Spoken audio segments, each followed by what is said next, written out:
नमस्कार दोस्तों, हर एक बिजनेस के लिए सेल बढ़ना या सेल को बढ़ाना और उसका जो मुनाफा है उस बिजनेस में वो मुनाफे को बढ़ाना हर बिजनेस के लिए बहुत अहम चीज होती है।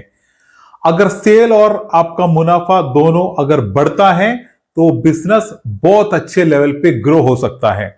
अगर ये नहीं होती तो बिजनेस को आगे जाके बहुत ही नुकसान होगा। तो आज के वीडियो में हम ये डिस्कस करते हैं कि एक किराने स्टोर के सेल और प्रॉफिट को किस तरह आप बढ़ा सकते हैं। तो दोस्तों, इसके पहले मैं आपसे बताता हूं कि किराने स्टोर का बिजनेस कैसे शुरू करना है। इसके बारे में एक वीडियो मैंने पहले किया था, उस वीडियो के लिंक आपको डिस्क्रिप्शन में और ये वीडियो के लास्ट में आपको ये वीडियो के स्क्रीन में ही आपको मिलेगा। आप उसमें जाके एक किराना स्टोर को किस तरह शुरू करना चाहिए वो वीडियो भी आप देख सकते हैं। तो आपसे ये रिक्वेस्ट है कि ये वीडियो को पूरे एंड तक देखें, हर एक चीज को बिल्कुल तरीके से समझें और अगर चैनल को सब्सक्राइब नहीं किए हैं तो प्लीज सब्सक्राइब कर दें। तो हम डिस्कस करते हैं आज के टॉपिक के बारे में कि किराने स्टोर के सेल्स और प्रॉफिट को हम किस तरह बढ़ा सकते हैं। इसके लिए आपको जिन जिन चीजों पे ध्यान देना है उसको हम एक एक करके समझते हैं। तो उसमें सबसे पहले मैं आपसे बताता हूं कि आपको आपका जो परचेस है, जो भी आपके दुकान के लिए आप जहां से भी माल खरीदते हो, आप ये श्योर करें कि आप एक अच्छे होलसेलर से परचेस करते हो। क्योंकि दोस्तों, आपका जो बिजनेस है, आप कोई भी होलसेलर से ही आपका मटेरियल लाके आप बिजनेस को करते हो। अगर आपका वो परचेस अगर आपने सही नहीं किया तो आपका नुकसान वहां से ही शुरू हो जाएगा। तो आपको यह श्योर करना है कि आप एक बेस्ट होलसेलर से आप माल खरीदे, जहां से आपको अच्छा क्वालिटी मिले, आपको अच्छा प्राइस मिले। अगर आपका परचेस महंगा पड़ गया तो आपको बेचना भी महंगा पड़ेगा। तो फिर क्या होगा कि आप कस्टमर भी आपके लूज हो जाएंगे, साथ ही साथ आपका प्रॉफिट भी कम होगा। तो इसका सबका मूल जड़ वहां से शुरू होता है जहां से आपका परचेस शुरू होता है। तो परचेस आप बहुत अच्छी जगह से करें, मार्केट को पूरे तरीके से समझ के करें, अच्छे क्वालिटी लेके आए और साथ ही साथ बेस्ट प्राइस में आपको मार्केट से माल लेना है। उसके साथ जब आप परचेस करते हो, जब भी आप आपका स्टॉक लाने के लिए जब भी आप परचेस करते हो, तो आपको एक चीज में बहुत ध्यान देना है कि जो भी आपके दुकान में सबसे आपको ज्यादा मार्जिन मिलने वाला आइटम हो और जो सबसे ज्यादा चलने वाला आइटम हो, इस आइटम का एक लिस्ट बना दे आप, और वो लिस्ट के आइटम हमेशा आपके दुकान पे होने चाहिए। कभी भी आपको ये आइटम का स्टॉक आउट होना नहीं चाहिए। हमेशा आप इस चीज का स्टॉक आपके दुकान पे अवेलेबल रखना चाहिए। साथ ही साथ जो भी आइटम है जिसमें आपको बहुत कम मार्जिन मिलते हैं और जिसका सेल बहुत कम होता हो, वैसे आइटम को आप कम ही स्टॉक हमेशा लाए। क्योंकि वो आइटम जब आपके पास पड़े रहते हैं तो उसमें से आपको बेनिफिट नहीं होता है, क्योंकि उसका मार्जिन भी कम होता है, उसका सेल भी कम होता है। लेकिन वो प्रोडक्ट आपके दुकान पे होने चाहिए, लेकिन बहुत ही कम क्वांटिटी में आपको लेके आना है। क्योंकि दोस्तों, ये जब किराने इस तरह के जो भी किराने हो या इस तरह के जो भी बिजनेस करते हैं, उसमें जो परचेस का लेवल जो आगे पीछे हो जाता है तो फिर आपको सेल में इफेक्ट करता है। क्योंकि फास्ट मूविंग चलने वाले आइटम आपके पास अगर होते नहीं है तो वो कस्टमर आपसे गया, आपका सेल भी गया और बिना जरूरत वाले आइटम आपके पास भरे पड़े हैं। अब देखिए, आप अगर बैठे ये कहेंगे कि मेरे दुकान में पूरे माल से भरे हुए हैं लेकिन मुझे सेल नहीं है, कैसा सेल होगा? क्योंकि जो चाहिए वो तो आपके पास है नहीं और जो नहीं चाहिए आपने भर के रखे। तो हमेशा इस चीज पे आपको बहुत फोकस करना है। इससे आपका सेल इंक्रीज होगा, इससे आपका सेल बढ़ेगा। और साथ ही साथ आपको ये हर हफ्ते में, या मैं बोलता हूं हर 2 हफ्ते में आप कर सकते हो तो भी प्रॉब्लम नहीं। लेकिन अगर आप हफ्ते में 1 दिन इसके लिए निकालते हो, थोड़ा टाइम आप निकाल के आप ये करें कि आपका जो पूरा स्टॉक है ना आपके दुकान पे, उसको एक बार आप इवैल्यूएट करें। आप आपके स्टॉक को थोड़ा देखें। आपके दुकान में जब आपको ऐसा पता चलता है कि कुछ आइटम बिल्कुल कम बिकते हैं, वो आइटम को आप क्या कर सकते हैं कि दुकान में कोई ऐसे जगह पे लाके रखें जहां आप कस्टमर का फोकस जल्दी पड़ेगा। और जब कस्टमर आपके दुकान में कुछ लेने के लिए आते हैं, उसमें वो मटेरियल के साथ आपके जो स्लो मूविंग आइटम होते हैं उसको भी आप थोड़ा प्रमोट कर सकते हो। उसके लिए आपको पहले आपको समझना पड़ेगा कि आपकी दुकान में ऐसे आइटम हैं जो बहुत स्लो बिकते हैं। और इसके साथ आप हमेशा आपका जो एरिया होगा, आपके दुकान के जितने भी एरिया हैं, आप वो हर एरिया को प्रॉपरली इस्तेमाल करें। आप अगर एक बड़ा एरिया लेके रखे और उसमें आपका मटेरियल बहुत कम है और ऐसा एरिया आपका खाली पड़ा हुआ है, तो दोस्तों उसमें आपको बहुत नुकसान होता है, क्योंकि आप वो एरिया का यूज ही नहीं करते। क्योंकि आप जब रेंट देते हो तो उतना उसका रेंट भी दे देते हो। अगर आपका खुद का भी दुकान है तो भी वो एरिया बिल्कुल आपका वेस्ट पड़ना नहीं चाहिए। आपके दुकान में जितने भी टोटल एरिया हो, वो एरिया को आप बराबर इस्तेमाल करके उसमें से जितना भी आप प्रॉफिट निकाल सकते हैं वो आप निकालना चाहिए आपको। तो और साथ ही साथ आपके जो भी डिस्प्ले हो, जो भी आपने मटेरियल रैक पे रखे हो, जहां भी आप अगर नीचे भी उसको अगर सेट करके रखे हो, तो ओवरऑल आपका जो डिस्प्ले, आपका जो आइटम, सब कुछ एकदम साफ सुथरा होना चाहिए। धूल मिट्टी चढ़े हुए बिल्कुल दिखने में खराब बुरे नहीं दिखने चाहिए। आप इस तरह आपका डिस्प्ले बराबर सेट करें ताकि कस्टमर को आपके दुकान में जब आए तो उनको एक पॉजिटिव एनर्जी कम से कम फील होना चाहिए। साथ ही साथ आप जो भी मटेरियल रखते हो उसमें आप हमेशा आप ब्रांड भी रखें, आप अच्छे लोकल प्रोडक्ट भी रखें। आप सिर्फ ब्रांड रखोगे तो भी आपको पूरा बेनिफिट नहीं मिलेगा। आप अगर पूरा लोकल आइटम भर के रखोगे तो भी पूरा आपको बेनिफिट नहीं मिलेगा। हमेशा जो भी कस्टमर आते हैं सबका टेस्ट अलग अलग होते हैं, सबकी सोच अलग अलग होती है। कोई सिर्फ ब्रांडेड लेने के लिए आते हैं, कोई कस्टमर होते हैं कि उनको ब्रांड का कोई प्रॉब्लम नहीं है, उनको थोड़ा सस्ता वाला चाहिए होता है। तो आप हमेशा ब्रांड और लोकल प्रोडक्ट में आप बिल्कुल बेकार के लोकल प्रोडक्ट है वो नहीं रखना कभी भी। आप लोकल में भी कुछ अच्छे वाले लोकल आइटम होते हैं जो बिक सकते हैं, जिसका कस्टमर को जो लेके जाके उनको कभी भी बुरी फीडबैक उन लोग नहीं लेके आनी चाहिए, उनको भी पसंद आने इस तरह के अच्छे लोकल प्रोडक्ट होते हैं वही रखे आप। और जब भी आपके पास जो भी आइटम है उसके साथ अगर आप जब नए स्टॉक ऑर्डर करके लेके आते हो, नए स्टॉक लेके आते हो, तो बहुत से दुकानदार ये गलती करते हैं कि पुराने स्टॉक पीछे चले जाते हैं और नए स्टॉक जो आते हैं वो आगे लगा देते हैं। और क्या होता है जब बिकते हैं तो फिर दोबारा आगे से बिकता है। इस तरह करने से क्या होता है, जो पुराना स्टॉक होता है वो हमेशा पड़ा रहता है। ये आपको कभी नहीं करना है। जो भी आप नए स्टॉक लेके आएंगे तो पुराने स्टॉक को आगे करें और ये नए स्टॉक को आप पीछे लगाएं, ताकि जब भी बिकेगा आपका पुराना स्टॉक पहले बिकना शुरू होगा, तो कभी भी आपके पास एक्सपायरी होने का चांस या पुराना स्टॉक पड़े रहने का कोई प्रॉब्लम आपको होगा नहीं। इसको हम बिजनेस में FIFO मेथड कहते हैं, फर्स्ट इन फर्स्ट आउट। इसका मतलब है जो पहले आया वही पहला निकलेगा।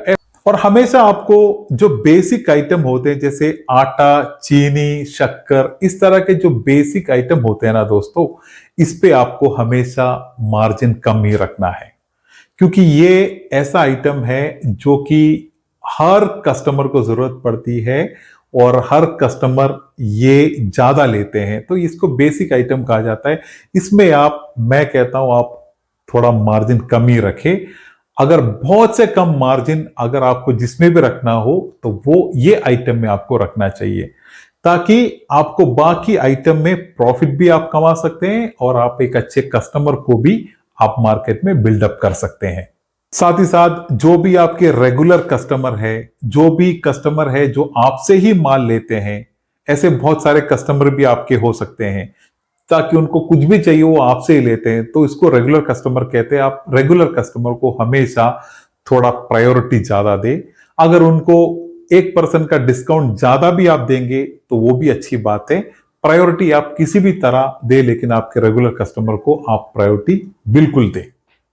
और साथ ही साथ आप हमेशा जो भी आप उधारी का सिस्टम है आप उसको बिल्कुल अगर ना के बराबर करें तो बहुत अच्छा है।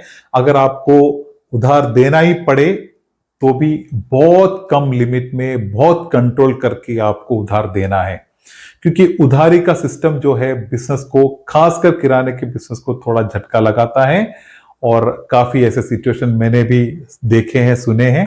तो आपको हमेशा आपके क्रेडिट को, आपके उधारी को बहुत कंट्रोल करना है। मैं ये नहीं कहता हूं कि नहीं देना चाहिए आपको, आपको देना है, आप दे सकते हैं, लेकिन बहुत कंट्रोल करके वैसे ही कस्टमर को दे जहां से आपका पैसा आपको ठीक टाइम पे मिले। और जब भी आप आपके होलसेलर से आपका स्टॉक लेते हो तो आप ये श्योर करें कि आपके पास जो भी मटेरियल आते हैं वो कभी भी नियर टू एक्सपायरी नहीं होना चाहिए। जब परचेस में गलतियां होते हैं उसमें काफी तरह के गलतियों में से एक गलती यह है कि हम मटेरियल लाते समय उसका एक्सपायरी नहीं देखते। क्योंकि आपने मानो कि एक आइटम लिए, उसका 2 साल का एक्सपायरी है, लेकिन आपने जब होलसेलर से आपने लिया तो उसमें सिर्फ 6 महीने बाकी है या 3 महीने बाकी है। ये गलती है, क्योंकि आपके पास अगर 2-4 महीने में अगर नहीं बिका तो आपके पास ही वो एक्सपायरी के नियर एक्सपायरी या एक्सपायरी हो जाएगा। तो फिर जब कस्टमर आपसे लेने के लिए जब आएंगे तो उन लोग भी एक्सपायरी को देखते हैं। तो अगर आपका एक्सपायरी होने के लिए सिर्फ 1 महीना या 2 महीना ही बचा है तो वो कस्टमर आपसे वो आइटम कभी नहीं लेगा, तो आपको भी दिक्कत हो जाएगी। अगर आप आपके किराने के बिजनेस में सेल और प्रॉफिट दोनों बढ़ाना चाहते हो तो कुछ चीजें और मैं बताना चाहता हूं। अगर आप वो कर रहे हो तो अच्छी बात है, अगर नहीं कर रहे तो आपको वो करना चाहिए। उसमें से सबसे पहला है कि आपके दुकान में किराने के आइटम के साथ आप कुछ स्टेशनरी आइटम को भी ऐड करें। क्योंकि दोस्तों स्टेशनरी में कम से कम आपको 35%, 30 से लेके 35% तक का मुनाफा हर आइटम स्टेशनरी पे होता है। तो आप कुछ पेन, नोटबुक, इस तरह के कुछ आइटम भी आपके किराने के साथ आप ऐड कर सकते हो। इससे आपको थोड़ा ज्यादा प्रॉफिट मिलेगा। उसके साथ ही साथ आप बेकरी के आइटम जो होते हैं उसमें से कुछ बेकरी आइटम को भी आपके किराने के आइटम के साथ आप हमेशा ऐड कीजिए। उससे भी आपको नियरली 30%, 30% का प्रॉफिट तो मिलेगा ही मिलेगा। और आप उसके साथ कुछ कॉस्मेटिक के आइटम भी ऐड कर सकते हैं। कॉस्मेटिक के आइटम जो चलने वाले जो भी कॉस्मेटिक के आइटम है उसको आप अगर ऐड करेंगे उसमें से आपको कम से कम 50% का प्रॉफिट हर कॉस्मेटिक के आइटम पे होता है। और साथ ही साथ कुछ क्रॉकरी के आइटम्स होते हैं, वो क्रॉकरी के आइटम्स भी आप ऐड कर सकते हैं। मैं ये सब चीजें इसलिए बता रहा हूं कि बहुत से किराने के दुकान में ये आइटम नहीं होते हैं, जैसे कि स्टेशनरी नहीं होते हैं, क्रोकरी नहीं होते हैं, बेकरी आइटम्स नहीं होते हैं, कॉस्मेटिक आइटम नहीं होते हैं। क्योंकि ये सब चीजें हमेशा प्रॉफिट ज्यादा मिलने वाला और उसके साथ सेल बढ़ाने वाला आइटम है। तो ये भी आप कम से कम क्वांटिटी में सही, लेकिन आप ये सबको ऐड करें तो ये सब रखने से आपका सेल और प्रॉफिट दोनों बढ़ेगा। आपको हर एरिया के कस्टमर को टारगेट करना है। जैसे कि जो नॉर्मल पब्लिक, नॉर्मल कस्टमर जो आपके शॉप पे आते हैं उनको भी फोकस करें, उनको भी अच्छा सर्विस दें। साथ ही साथ आपके दुकान के आसपास जो भी घरेलू एरिया है, रेजिडेंशियल एरिया है, उनको भी टारगेट करें। उधर भी आप आपके पैम्पलेट पहुंचाए, आप उनसे भी ऑर्डर ले, उनको भी होम डिलीवरी दे, तो आपका रेजिडेंशियल एरिया के कस्टमर भी आपके टारगेट में आएंगे। साथ ही साथ आपके आसपास जितने भी छोटे छोटे फास्ट फूड के दुकानें हैं, छोटे छोटे रेस्टोरेंट है, उनको भी आप फोकस करें। तो मैं कहता हूं दोस्तों कि आपको हर जगह के कस्टमर को फोकस करना है, तो आपको मैक्सिमम कस्टमर मिलेगा, तो आपका सेल भी बढ़ेगा और साथ ही साथ आपका प्रॉफिट भी आराम से बढ़ेगा। और अगर आप हफ्ते में हर दिन आपके दुकान खुले रख सकते हो, हर दिन आपका दुकान ओपन होगा तो बहुत अच्छा है। क्योंकि किराने का आइटम एक ऐसा आइटम है कि कभी भी किसी भी टाइम पे जरूरत पड़ सकती है। अगर आप एक दिन भी छुट्टी नहीं करे बगैर आपका दुकान अगर हफ्ते में पूरा दिन खुला होगा तो आपको उसका बिजनेस में बहुत फर्क आएगा।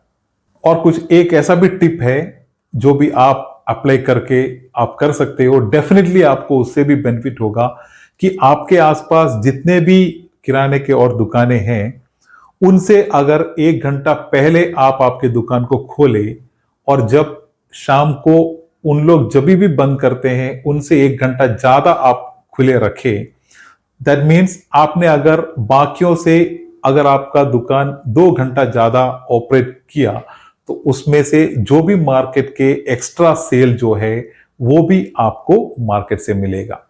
और दोस्तों कस्टमरों से हमेशा अच्छे व्यवहार करें, क्योंकि अच्छे व्यवहार की हमारे एरिया में बहुत कमी होती है। क्योंकि कस्टमर वैसे आपके पास नहीं जुड़ते हैं। कस्टमर को कुछ ना कुछ आपके दुकान से वैल्यू मिलना चाहिए। आपने अच्छा मटेरियल उनको दिया, अच्छे प्राइस में दिए, लेकिन आपका अगर व्यवहार उनको सही नहीं लगा तो कस्टमर आपके साथ हमेशा हमेशा के लिए नहीं जुड़ेगा। तो हमेशा कस्टमर के साथ एक स्माइल करें, कस्टमर को एक अच्छे नजरिए से उनको आप ट्रीट करें। और दोस्तों, किराने का बिजनेस एक बहुत अच्छा बिजनेस है, बहुत प्रॉफिटेबल बिजनेस है। अच्छा सेल कर सकते हैं आप बहुत से कस्टमर के साथ आपका कनेक्शन रह सकते हैं। आप काफी कस्टमर को आपका सर्विस दे सकते हैं। अच्छा सेल बन सकता है आपका, अच्छा मुनाफा बन सकता है। सिर्फ आपको तरीके से करना आना चाहिए। अगर कोई आपसे कहे कि किराने के बिजनेस में कुछ प्रॉफिट नहीं है, आप कभी भी उसका भरोसा नहीं कीजिए। दोस्तों, वो सब आपको झूठ बोलते हैं। किराने का बिजनेस एक बेस्ट बिजनेस है। इसलिए ही हमारे समाज में अगर आप पूरे बिजनेस को देखेंगे, आप देखो नंबर में सबसे ज्यादा बिजनेस किराने का ही होगा। तो बहुत अच्छा बिजनेस है, आप तरीके से अच्छी तरह उसको कीजिए। दोस्तों, अगर इसी तरह आप आपके एक किराने के दुकान को इसी तरह आप आगे चलाओगे तो बहुत अच्छी तरह, मैं कहता हूं 100% नहीं 150% आपका बिजनेस बहुत अच्छा चलेगा। तो आज के वीडियो में बस इतना ही। जो भी आपके कमेंट हो, विचार हो, प्लीज मुझसे शेयर करें, चैनल को सब्सक्राइब कर दें और मिलते हैं एक बढ़िया धमाकेदार वीडियो के साथ। तब तक के लिए धन्यवाद। जय हिंद।